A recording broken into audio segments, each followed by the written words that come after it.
Beberapa waktu belakangan, Kolonel Angkatan Laut Irfan Jumroni dilanda gundah gulana. Pernikahannya yang berusia 20 tahun bubar sudah. Sang kolonel dan istrinya Eka Suhartini resmi bercerai lewat Pengadilan Agama Sidoarjo pada Januari 2005. Kolonel Irfan keluar dari rumah mereka yang berlokasi di kompleks perumahan di Sidoarjo dan memilih tinggal di Mes Angkatan Laut Surabaya. Sedangkan mantan istri dan anak-anaknya tetap tinggal di rumah itu. Urusan perceraian memang sudah kelar, tapi soal pembagian harta bersama atau gonogini belum tuntas. Kolonel Irfan tidak puas istrinya tinggal di rumah seluas 390 meter persegi senilai 1 miliar tersebut, sebab dia juga merasa berhak atas separuh dari nilai rumah itu. Pria itu pun melayangkan gugatan terhadap mantan istrinya Eka. Eka tidak tinggal diam. Dia melayangkan gugatan balik, minta pembagian harta yang sebelumnya dikuasai Kolonel Irfan berupa 3 mobil yakni Suzuki Escudo, Honda Accord, dan Toyota Kijang. Sidang soal harta gonogini itu berlangsung alot sebanyak 16 kali dan pada akhirnya keputusan final akan dibacakan majelis hakim di Pengadilan Agama Sidoarjo. Sebab itulah di bulan September 2005, Kolonel Irfan dengan mengendarai mobil Toyota Kijang miliknya menuju Pengadilan Agama untuk menghadiri pembacaan keputusan tersebut. Sebelumnya dia mampir di Terminal Bungur Asih sekitar pukul 11.20 siang untuk menjemput pengacaranya Ahmad Rifai. Setelah itu mereka bersama-sama meluncur menuju Pengadilan Agama yang berlokasi di Jalan Hasanuddin, Sidoarjo. Setiba di tujuan, jam sudah menunjukkan pukul 12 siang. Kolonel Irfan dan pengacaranya Rifai segera menunaikan sholat duhur di Masjid Pengadilan Agama. Setelah itu mereka makan di kantin. Namun tidak disangka, tiba-tiba muncul Eka, si mantan istri. Sama seperti sang kolonel, tampaknya wanita itu juga ingin makan siang sebelum menghadiri pembacaan keputusan harta gonogini. Melihat hal itu, tanpa bicara sepatah kata pun, Kolonel Irfan segera meninggalkan kantin. Pengacaranya Rifai yang kaget melihat sikap kliennya, buru-buru beranjak mengikuti sang kolonel. Tak terasa sudah pukul 2 siang, saatnya hakim membacakan keputusan harta gonogini di ruang sidang. Pihak-pihak yang berkepentingan memasuki ruang sidang. Kolonel Irfan Jumroni selaku penggugat hadir bersama pengacaranya Rifai. Sang kolonel membawa map berisi berkas dan tape recorder kecil yang akan dipakainya merekam persidangan. Sedangkan pihak tergugat Eka Suhartini didampingi pengacaranya Endang Sumarsono. Majelis hakim juga telah hadir di ruang sidang, yakni Hakim Ketua Basuni serta 2 hakim anggota yakni M. Toha dan Ahmad Taufik. Muhyiddin, panitera pengadilan pun telah siap di tempat. Sebelum membacakan keputusan, Hakim Ketua Basuni menanyakan kepada penggugat dan tergugat, apakah mungkin diadakan penyelesaian secara kekeluargaan saja? Kolonel Irfan menjawab, tidak. Hakim Ketua bertanya lagi, apakah kedua belah pihak sudah siap mendengarkan hasil putusan sidang? Kolonel Irfan dan Eka menjawab, sudah. Hakim mulai membacakan keputusan sidang. Pada awalnya suasana biasa-biasa saja. Tapi lambat laun Kolonel Irfan mulai gelisah. Dia tampak kecewa sebab merasa keputusan hakim berat sebelah, merugikan dirinya dan malah menguntungkan mantan istrinya. Kesal, Irfan keluar ruang sidang begitu saja menuju mobilnya yang berada di parkiran sekitar 20 meter dari ruang sidang.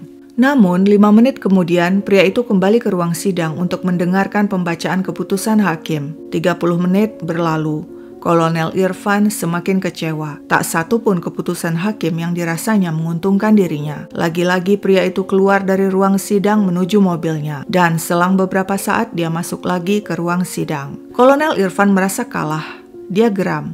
Menurutnya majelis hakim telah memutuskan pertimbangan-pertimbangan yang tidak adil dan mengabaikan hukum agama. Sang kolonel curiga ada permainan antara mantannya Eka dan majelis hakim. Untuk ketiga kalinya, sang kolonel keluar dari ruang sidang sambil menahan amarah. Dia masuk ke mobil, mengambil sebilah belati, lalu menyelipkannya di balik bajunya dan kembali masuk ke ruang sidang untuk mendengarkan keputusan hakim yang intinya menetapkan tanah bangunan seluas 100 meter persegi serta 3 mobil yakni Honda Accord, Suzuki Escudo, dan Toyota Kijang senilai 240 juta dan uang tabungan di bank sejumlah 18 juta merupakan harta bersama atau gonogini dan harus dibagi rata antara Kolonel Irfan dan Eka Suhartini. Hakim Ketua lantas bertanya kepada sang kolonel dan pengacaranya, apakah sudah mengerti isi putusan? Kalau tidak terima dengan putusan, dapat menggunakan upaya banding. Kolonel Irfan menjawab, enggak, saya enggak mau banding. Aku sudah tersiksa selama 20 tahun. Demi Allah, betul aku sudah tersiksa selama 20 tahun. Tolong isi putusan diulang, Hakim Ketua. Apa yang harus dibagi? Aku enggak ngerti. Hakim Ketua pun menyuruh Irfan menanyakan kepada pengacaranya. Tapi sang pengacara mengatakan dirinya juga belum mengerti sepenuhnya isi putusan hakim. Baiklah, Hakim Ketua kembali menjelaskan isi putusan dengan menggunakan bahasa yang mudah dimengerti. Tapi Kolonel Irfan tetap ngotot dia tidak mengerti. Hakim Ketua menuruti dan menjelaskan lagi isi putusan, harta apa saja yang harus dibagi antara Kolonel Irfan dan mantan istrinya Eka. Sang kolonel tetap tak bisa menerima. Dia datangi mantannya Eka yang hanya berjarak 2 meter darinya lalu membentak, "Kau setuju nggak? Jawab sekarang." Eka menjawab, "Setuju." Nah, saat itulah mendadak Kolonel Irfan mencabut belati dari balik bajunya dan menikam Eka. Eka terkejut namun sempat menangkal dengan kedua tangannya. Wanita itu menjerit minta tolong. Si kolonel semakin beringas. Dia pegang tangan Eka lalu menikam punggung wanita itu 3 kali. Eka berusaha lari ke arah pintu keluar. Irfan tidak membiarkan. Dia kejar wanita itu sembari mengacung-acungkan belati. Suasana ruang sidang menjadi gaduh. Hakim Ketua Basuni berteriak minta tolong, juga berusaha mengingatkan si kolonel agar segera menghentikan aksinya. Rifai, pengacara kolonel, ikut panik dan berusaha menghalangi kliennya agar tidak mengejar Eka. Ketakutan, Hakim Ketua Basuni dan Hakim anggota M. Toha dan Panitera Muhyiddin berlari keluar ruang sidang untuk menyelamatkan diri. Saat itu, Hakim Ketua Basuni sempat mengajak Hakim anggota Ahmad Taufik untuk ikut keluar. Ayo Fik, ayo Fik. Tapi Taufik malah memutuskan membantu Eka dengan cara menghalangi si kolonel agar tidak mengejar wanita itu. Kolonel Irfan yang marah menendang Hakim Taufik. Nah, saat itu juga kegaduhan di ruang sidang dan teriakan minta tolong didengar orang-orang yang berada di luar ruang sidang, yakni Hakim Khairul Anwar dan Hakim Ahmad Fadlan, serta pegawai pengadilan yakni Suwandi. Ketiganya langsung mendatangi ruang sidang. Mereka lihat Kolonel Irfan menendang Hakim Taufik hingga pria itu jatuh telentang. Si kolonel mengayunkan belatinya. Hakim Taufik mencoba menangkis dengan kaki lalu menggeser badan hingga 2 meter ke arah pintu keluar sambil terus minta tolong. Ketiga penolong yang baru saja datang berusaha menghalangi Kolonel Irfan. Begitu juga pengacaranya Rifai berusaha memegangi tangan si kolonel agar tidak menikam Hakim Taufik. Namun mereka kalah kuat dan jatuh terpental. Hakim Taufik yang berusaha berdiri untuk melarikan diri kalah cepat. Kolonel kembali mengayunkan belati dengan beringas hingga mengenai punggung hakim. Setelah puas melampiaskan amarahnya, Kolonel Irfan melarikan diri menuju mobilnya di parkiran. Sementara itu Hakim Taufik mencabut sendiri belati yang tertancap di punggungnya. Pria itu merangkak keluar dan segera ditolong pegawai pengadilan dan dibawa ke RSUD Sidoarjo. Sedangkan Eka yang telah ambruk sedari tadi sudah terlebih dulu dilarikan dengan sepeda motor ke RSUD Sidoarjo. Namun malang, kedua korban tak bisa bertahan dan dinyatakan meninggal dunia. Lalu bagaimana dengan Kolonel Irfan? Dia gagal melarikan diri dengan mobilnya sebab pegawai pengadilan Suwandi dan Hakim Ahmad Fadlan mengejarnya. Begitu si kolonel masuk ke dalam mobil dan menutup pintu, Suwandi berhasil memegang kerah belakang bajunya sambil berteriak minta tolong. Sementara itu Hakim Fadlan dengan sigap menutup pintu pagar pengadilan agar Kolonel Irfan tak bisa kabur. Mendengar suara minta tolong, massa pun berdatangan. Mereka tarik si kolonel keluar dari mobil. Tanpa ampun, massa menghajar pria itu hingga babak belur. Tak lama kemudian, polisi tiba dan segera meringkus Kolonel Irfan. Tragedi tersebut terjadi di siang bolong di Pengadilan Negeri Agama Sidoarjo pada Rabu 21 September 2005 dan menggemparkan banyak pihak. Kepada media, Ketua Pengadilan Agama Sidoarjo mengakui selama ini pengamanan di pengadilan agama minim karena hanya dijaga 3 orang anggota keamanan internal sehingga Kolonel Irfan bisa lolos membawa belati. Lagi pula kami tidak mengira Irfan akan berbuat seperti itu karena pada sidang-sidang sebelumnya dia tidak menunjukkan sikap yang aneh-aneh. Pihak Mahkamah Agung juga mengatakan kepada media,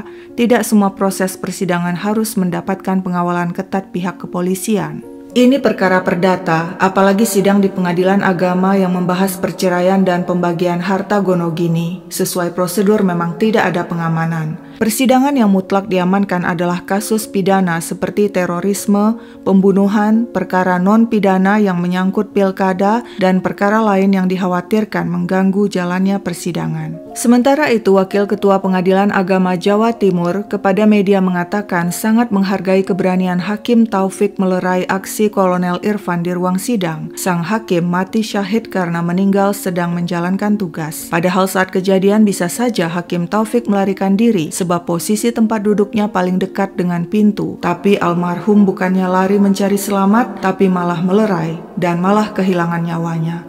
Kita semua sangat kehilangan. Irfan Jumroni menjadi prajurit TNI Angkatan Laut melalui pendidikan Akademi Angkatan Laut. Dia lulus tahun 1983 dan dilantik dengan pangkat Letda Laut. Karirnya berjalan lancar hingga terakhir dirinya meraih pangkat Kolonel Laut dan Dinas Dikodikal atau Komando Pengembangan dan Pendidikan TNI Angkatan Laut di Surabaya, menjabat sebagai guru militer utama. Irfan menikahi Eka Suhartini, anak mantan petinggi Akmil TNI Angkatan Laut pada September 1984 di Wonokromo, Surabaya. Mereka memiliki 2 anak. Si sulung sudah dewasa berusia 21 tahun dan yang bungsu berusia 11 tahun. Namun pernikahan tersebut tidak harmonis. Irfan dan Eka kerap cekcok sebab menurut sang istri Irfan temperamental dan ringan tangan. Kondisi rumah tangga semakin buruk ketika kemudian diketahui Irfan menjalin hubungan cinta dengan wanita lain dan dia melakukannya terang-terangan. Bahkan beberapa kali nekat mengajak anak bungsunya jalan-jalan bersama wanita itu. Sang istri Eka yang tidak kuat lagi akhirnya menggugat cerai pada Agustus 2004 dan secara resmi mereka bercerai pada Januari 2005. Tak seorang pun menyangka perceraian itu kemudian berujung pada aksi pembunuhan yang menelan 2 korban jiwa. Terlebih pelaku adalah seorang kolonel yang mestinya menjadi panutan bagi keluarga dan masyarakat. Akibat perbuatannya tersebut, Kolonel Irfan harus mempertanggungjawabkannya di persidangan yang digelar di Pengadilan Militer Tinggi Surabaya. Saksi-saksi dihadirkan, antara lain pengacara kolonel yakni Ahmad Rifai. Rifai mengatakan kliennya marah karena gugatannya terhadap pembagian rumah tinggal seluas 390 meter senilai 1 miliar rupiah yang ditempati mantannya tidak dikabulkan hakim. Menurut sumber di pengadilan, hakim tidak mengabulkan gugatan Kolonel Irfan karena rumah itu tidak termasuk harta bersama atau gonogini sebab merupakan harta bawaan milik Eka yang diperolehnya dari orang tuanya yang kaya raya. Sementara itu, Endang Sumarsono, pengacara almarhumah Eka Suhartini juga turut bersaksi di persidangan. Dia mengatakan kliennya Eka menggugat cerai karena perilaku minus si kolonel yang tidak memberikan biaya rumah tangga sehingga hidup Eka dan kedua anak mereka sulit. Tak hanya itu, si kolonel juga kerap memukuli Eka. Endang juga membenarkan Kolonel Irfan memiliki kekasih sehingga tidak lagi memperhatikan keluarganya. Kolonel bahkan sudah menganggap kekasihnya seperti istri sendiri. Misalnya, dia mengajak wanita itu saat hendak menjual mobil Suzuki Escudo milik keluarga. Menurut Endang, kliennya Eka juga mengaku tidak tenang sebab beberapa kali menerima ancaman dan tekanan dari Irfan lewat telepon dan SMS. Kolonel bilang dia akan menghabisi Eka dan anak mereka bila tidak menuruti keinginannya. Kesaksian Endang itu dibantah Kolonel Irfan. Pria itu mengatakan tidak pernah mengancam mantan istrinya Eka baik lewat telepon maupun SMS karena sejak setahun sebelum bercerai dirinya dan Eka tidak pernah lagi berhubungan lewat telepon dan SMS apalagi setelah bercerai. Kolonel Irfan mengaku dirinya menderita selama 20 tahun sejak awal menikah dengan Eka. Sebabnya orang tua Eka selalu ikut campur urusan rumah tangga mereka. Di samping itu Eka sering meninggalkan rumah dan tidak jujur kepadanya tentang kegiatan yang dilakukan sehari-hari. Akibatnya sering pecah cekcok di antara mereka. Menurut Kolonel Irfan, pada hari kejadian ketika hakim membacakan keputusan pembagian harta Gonogini, terbayang di benaknya persidangan-persidangan sebelumnya di mana hakim telah memutuskan 3 unit mobil tidak perlu lagi dibicarakan. Namun kenyataannya hakim kembali memunculkan 3 mobil itu dan memutuskannya sebagai harta bersama Gonogini yang harus dibagi secara rata antara dirinya dan mantan istrinya. Padahal menurut si kolonel, 3 mobil itu telah dijualnya dan uangnya dipakai untuk kepentingan keluarga. Kolonel Irfan menegaskan keputusan hakim tidak adil karena telah mengabaikan hukum agama, yakni sang istri yang mengajukan gugatan cerai dan terbukti nujus atau tidak menuruti perintah suami malah tidak dijadikan pertimbangan dalam mengambil keputusan. Hal ini bikin Kolonel Irfan bingung dan emosi. Ketika pertama kali keluar dari ruang sidang menuju mobil, si kolonel sebenarnya ingin pulang saja. Namun mendadak dia ingat datang ke persidangan bersama pengacaranya, sebab itu dia kembali masuk ke ruang sidang. Nah, saat itulah menurut Kolonel Irfan, pikirannya sudah dalam keadaan melayang-layang. Dia berhayal sedang apel pagi dan diteriaki orang-orang yang mengejek-ejek dirinya. Selanjutnya, dia tidak ingat berapa kali dirinya keluar masuk ruang sidang karena pikirannya kacau balau. Dia juga tidak ingat kapan membawa Belati ke dalam ruang sidang. Dia juga tidak tahu kapan dan berapa kali menikam Eka dan Hakim Taufik. Kolonel Irfan bilang dirinya tidak dendam dan tidak sakit hati pada Eka. Dia juga tidak punya masalah apapun dengan Hakim Taufik. Dirinya menyesal telah menyebabkan jatuh 2 korban jiwa dan membuat anak-anaknya kini tidak lagi beribu. Tes kejiwaan pun dilakukan terhadap Kolonel Irfan Jumroni. Benarkah dirinya dalam kondisi tidak sadar saat melakukan aksinya? Secara garis besar, hasil pemeriksaan dokter menyebutkan adanya gambaran depresi pada diri kolonel. Dia tidak bahagia, tidak puas akan kehidupannya, serta pesimistik menghadapi masa depannya. Hal ini disertai kemarahan yang terhambat, tampak pula ketakutan serta perasaan sinis terhadap lingkungan. Kolonel Irfan memiliki daya tahan stres atau nilai ambang frustrasi yang cukup baik, namun mudah didominasi orang lain sehingga terkesan kurang percaya diri. Dia cenderung menyimpan permusuhan atau dendam dan dapat meledak sewaktu-waktu. Meski begitu, secara umum dirinya cukup sensitif dan memiliki toleransi yang baik. Berdasarkan hasil tes kejiwaan, kolonel juga dianggap cukup ramah, mudah bergaul dan banyak teman. Dirinya penurut akibat kebutuhannya yang besar terhadap perhatian dan kasih sayang sehingga mudah didominasi dan dimanipulasi orang lain. Selain pandai, kolonel juga aktif, energik, dan memiliki tanggung jawab yang baik. Kesimpulannya, meski Kolonel Irfan mengalami gangguan mental emosional derajat ringan hingga sedang, hal tersebut tidak mempengaruhi kondisi kejiwaannya secara keseluruhan, dan dirinya dianggap bisa bertanggung jawab atas perilaku atau perbuatannya. Di persidangan, Kolonel Irfan menyampaikan hal-hal sebagai berikut. Kejadian yang dialaminya merupakan takdir yang telah digariskan Yang Maha Kuasa, dan kematian adalah gaib. Kapan datang tidak ada yang tahu. Sebagaimana tercatat dalam surat Ali Imran ayat 145 dan ayat 154.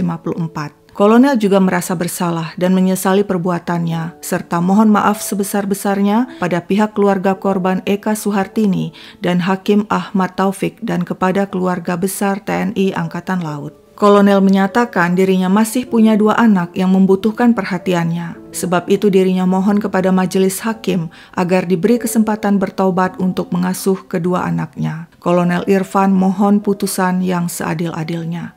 Dan demikianlah setelah lewat pengadilan yang panjang, sesuai dengan permintaan Kolonel Irfan, pada tahun 2007, majelis hakim pun menjatuhkan vonis yang seadil-adilnya padanya, yakni vonis mati, dan dipecat dari dinas militer. Menanggapi putusan mati itu, Irfan pun mengajukan banding namun ditolak pengadilan militer tinggi utama. Namun dia tidak mundur dan mengajukan kasasi ke Mahkamah Agung. Di tingkat kasasi ada 3 hakim yang memutuskan perkara Irfan Jumroni, yakni Hakim Agung Brigjen TNI Purnawirawan Imron Anwari dan 2 hakim lainnya. Saat voting, sang Hakim Agung yang ingin tetap Irfan divonis mati kalah suara dengan 2 hakim lainnya yang memilih membatalkan vonis mati Irfan dan mengubahnya jadi penjara seumur hidup.